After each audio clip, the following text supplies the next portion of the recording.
Hai Besti, jadi kali ini aku mau kasih lihat ke kalian rumah restoratif Justice. Nah, kalian pada tahu nggak restoratif Justice itu apa? Restoratif Justice atau RJ yaitu penyelesaian suatu perkara di mana penyelesaian tersebut mengembalikan keadaan seperti semula baik dari korban maupun pelaku melalui mediasi yang mempertemukan kedua belah pihak demi tercapainya suatu keadilan. Menurut Jaksa Agung RI, Bapak Burhanuddin, setiap keputusan restoratif justice merupakan inisiatif korban untuk memberi maaf atas perbuatan yang dilakukan oleh tersangka merupakan hal utama sehingga terwujudnya perdamaian yang muncul dari hati nurani korban.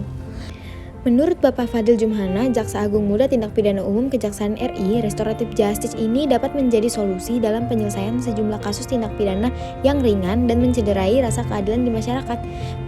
Yuk sekarang ikut aku masuk ke dalam rumah restoratif justice. Nah, ini dia rumah restoratif justice. Besti, kalau kalian kesini, kalian wajib mengisi buku tamu. Dengan adanya rumah restoratif justice ini sangatlah strategis dalam rangka untuk mendamaikan suatu perkara yang sifatnya ringan, dalam artian tidak perlu lagi dibawa ke pengadilan. Launching rumah restoratif justice yang dilaksanakan pada tanggal 16 Maret 2022 dalam rangka menciptakan keharmonisan dan kedamaian di masyarakat. Sekarang mari ikut aku ke lantai 2.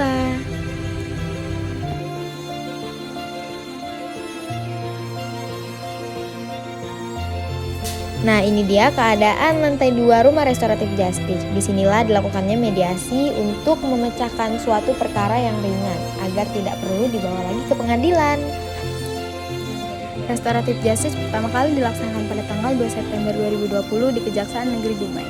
Terhitung, Kejaksaan RI telah menyelesaikan 1.000 sampai 1.200 perkara yang diselesaikan melalui keadilan restoratif.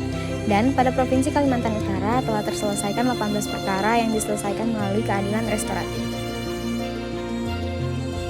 Sesuai dengan Peraturan Kejaksaan Nomor 15 Tahun 2020, Pasal 2, penghentian penuntutan berdasarkan keadilan restoratif dilaksanakan dengan berasaskan keadilan, kepentingan umum, proporsionalitas, pidana sebagai jalan terakhir, dan cepat, sederhana, dan biaya ringan.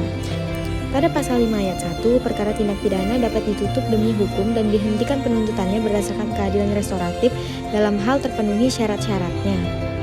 Peraturan Kejaksaan RI Nomor 15 Tahun 2020 tentang penghentian penuntutan berdasarkan keadilan restoratif ini telah diundangkan pada tanggal 22 Juli 2020.